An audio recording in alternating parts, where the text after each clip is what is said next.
잃어버린 날 찾으신 오 그 사랑, 오 그 사랑. 독생자 예수 자유케 하네. 주의 자녀라 하시네.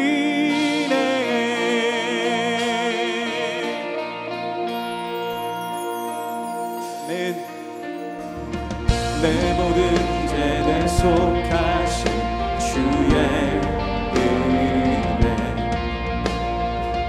나 죄 아래 있을 때 나를 위하여 죽으신 예수, 독생자 예수 자유케 하네. 주의 자녀라 하시네. 아버지 집에 거할 곳 있네. 주의 자녀라 하시네. 택하시고 지키시며 날 자녀라 하시네. 그의 소유 삼으시고 날 자녀라 하시네. 택하시고 지키시며 날 자녀라 하시네.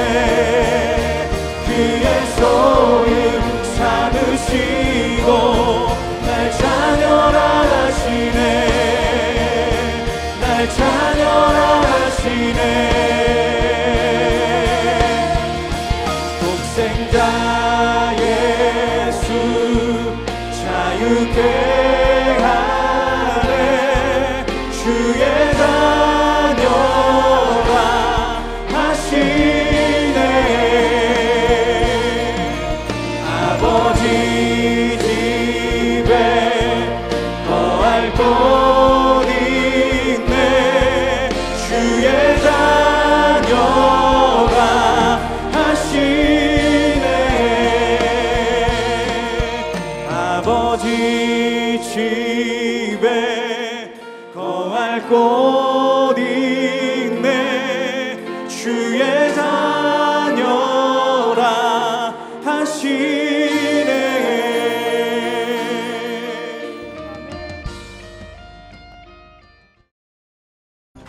이스라엘의 여로보암 왕 제20년에 아사가 유다 왕이 되어 예루살렘에서 41년 동안 다스리니라.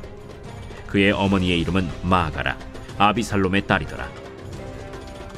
아사가 그의 조상 다윗같이 여호와 보시기에 정직하게 행하여 남색하는 자를 그 땅에서 쫓아내고 그의 조상들이 지은 모든 우상을 없애고 또 그의 어머니 마아가가 혐오스러운 아세라 상을 만들었으므로 태후의 위를 폐하고 그 우상을 찍어 기드론 시냇가에서 불살랐으나 다만 산당은 없애지 아니하니라.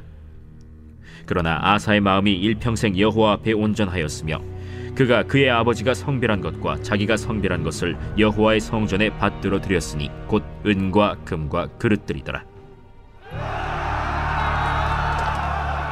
아사와 이스라엘의 왕 바아사 사이에 일생 동안 전쟁이 있으니라. 이스라엘의 왕 바아사가 유다를 치러 올라와서 라마를 건축하여 사람을 유다 왕 아사와 왕래하지 못하게 하려 한지라. 아사가 여호와의 성전 곳간과 왕궁 곳간에 남은 은금을 모두 가져다가 그 신하의 손에 넘겨 다메섹에 거주하고 있는 아람의 왕 헤시온의 손자 다브림몬의 아들 벤 하닷에게 보내며 이르되, 나와 당신 사이에 약조가 있고 내 아버지와 당신의 아버지 사이에도 있었느니라. 내가 당신에게 은금 예물을 보냈으니 와서 이스라엘의 왕 바아사와 세운 약조를 깨뜨려서 그가 나를 떠나게 하라. 벤 하닷이 아사 왕의 말을 듣고 그의 군대 지휘관들을 보내 이스라엘 성읍들을 치되 이온과 단과 아벨 벳 마가와 긴네렛 온 땅과 납달리 온 땅을 쳤더니 바아사가 듣고 라마를 건축하는 일을 중단하고 디르사에 거주하니라. 이에 아사 왕이 온 유다에 명령을 내려 한 사람도 모면하지 못하게 하여 바사가 라마를 건축하던 돌과 제목을 가져오게 하고 그것으로 베냐민의 게바와 미스바를 건축하였더라. 아사의 남은 사적과 모든 권세와 그가 행한 모든 일과 성읍을 건축한 일이 유다 왕 역대 지략에 기록되지 아니하였느냐. 그러나 그는 늙음하게 발에 병이 들었더라. 아사가 그의 조상들과 함께 자매 그의 조상들과 함께 그의 조상 다윗의 성읍에 장사되고 그의 아들 여호사밧이 대신하여 왕이 되니라. 오늘도 새벽을 깨운 더사랑의 모든 성도님들께 하나님께서 특별한 은혜를 허락하실 줄로 믿습니다. 오늘 말씀은 아사가 유다 왕이 되고 나서 했던 일들에 대해서 기록을 하고 있습니다. 말씀을 보면은 그가 대체적으로 선한 왕이었다는 것을 알 수 있는데요. 먼저 11절을 보면은 그의 조상 다윗같이 여호와 보시기에 정직하게 행하여 라고 기록을 합니다. 아사 왕에 대한 성경의 평가는요, 그가 여호와 보시기에 정직하게 행함이었습니다. 이어지는 말씀은 그가 구체적으로 어떻게 정직하게 행했는지를 기록을 하고 있는데요. 12절을 보면은 남색하는 자를 쫓아냈다고 합니다. 여기서 남색은 1차적으로 남자끼리의 성관계를 이야기합니다. 하지만 조금 더 자세히 보면은 이방 신전의 남자 사제와 이 제사 의식의 일환으로 이루어지는 성행위를 비롯해서 동성끼리의 매춘, 음행행위를 포함하는 말입니다. 이 남색행위는 율법, 레위기 그리고 신명기 말씀으로 엄히 금지된 가증스러운 죄악이었습니다. 이런 행위자는 당연히 사형에 처해졌고요. 또 아브라함 당시에 소돔과 고모라에 이러한 자들이 많아서 불심판을 받았다는 것을 우리는 창세기 말씀을 통해서 알 수 있습니다. 그 후에 사사시대나 왕국시대에도 여전히 근절되지 않았고 심지어 성전에 남창이 기거했던 사례도 열왕기하 말씀을 보면 기록되어 있습니다. 아사는 이러한 사람들을 내쫓아낸 것입니다. 또한 그의 조상들이 지은 모든 우상을 없앴다 이러한 기록도 있습니다. 이것은 아사 왕이 그의 할아버지 르호보암과 아버지 아비암이 유다 땅을 이 우상 숭배로 물들이는 데 사용했던 가증스러운 것들을 모두 제거한 것을 말합니다. 이어지는 13절을 보면은 아사의 노력이 얼마나 대단했는지 알 수 있는데요. 그의 어머니 마아가가 아세라상을 만들었으므로 태후의 위를 패하고 라고 기록을 합니다. 자, 오늘 말씀에서는 어머니라고 하지만 마아가가 아사의 할머니였다는 연구 결과도 있습니다. 여하튼 하나님이 싫어하시는 우상을 만든 어머니 혹은 할머니를 이 대비의 자리에서 물러나게 했지요.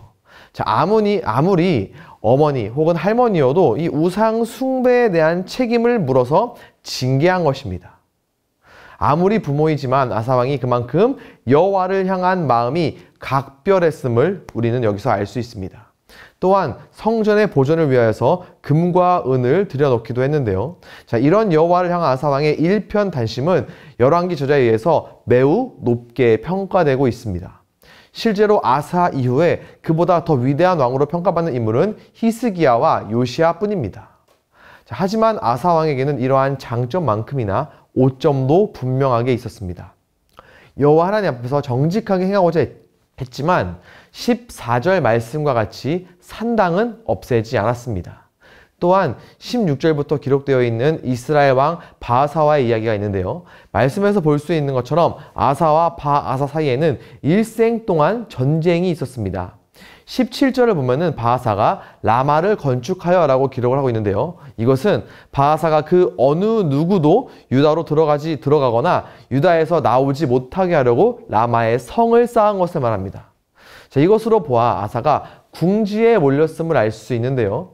이러한 상황에서 아사는 많은 보물을 다메섹으로 보냅니다. 다메섹에는 북이스라엘과 동맹을 맺어 우호적인 관계에 있는 시리아의 왕 벤하닷이 있었는데요. 이 벤하닷에게 많은 보물을 주면서 북이스라엘과의 동맹을 깨도록 유도한 것입니다. 이게 어찌 보면 괜찮은 전략처럼 보일 수 있는데요. 하지만 아사의 이 결정으로 북이스라엘과 남유다의 분쟁에 이방 국가들의 개입이 시작되었습니다. 오늘 본문 열왕기는 아사 왕의 이러한 전략에 대해서 평가를 내리지는 않습니다. 하지만 같은 사건을 기록한 역대기는 그렇지 않은데요. 역대하 17장 7절은 이렇게 기록을 하고 있습니다. 그때 선견자 하나니가 유다 왕 아사에게 나와서 그에게 이르되 왕이 아람 왕을 의지하고 왕의 하나님 여호와를 의지하지 아니하였으므로 아람 왕의 군대가 왕의 손에서 벗어났나이다.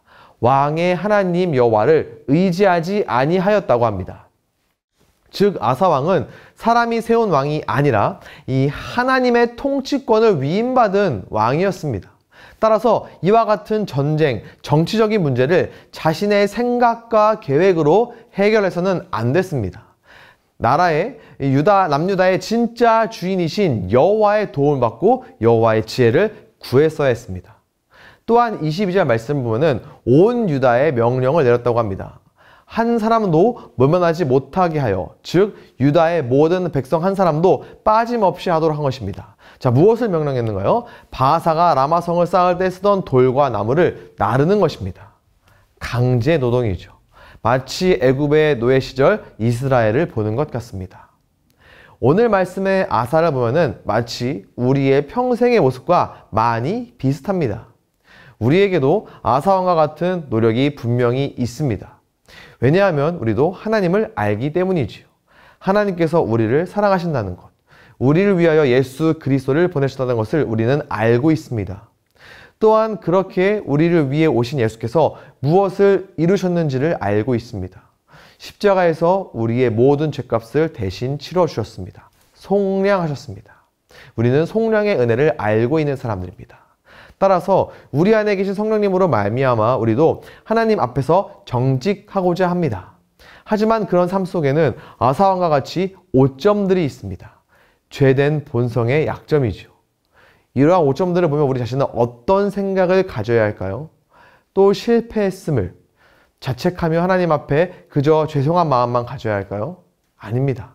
오늘 본문 14절 말씀 보면은 아사가 산당을 없애지 않았다고 합니다. 하지만 이어서 그러나 마음이 일평생 여호와 앞에 온전하였다고 기록합니다. 아사의 오점과 약점에도 불구하고 성경은 그에 대해서 이와 같이 평가하고 있는 것입니다. 하나님 앞에서 정직하고 온전하고자 했던 노력을 결코 외면하지 않은 것입니다.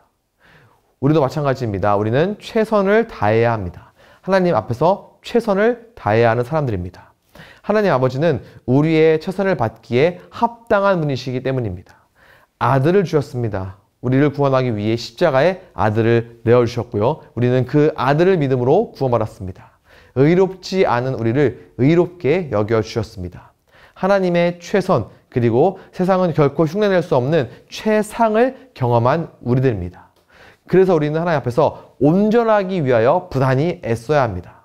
하지만 그러한 과정에서 분명히 넘어질 수 있습니다. 실수할 수 있습니다.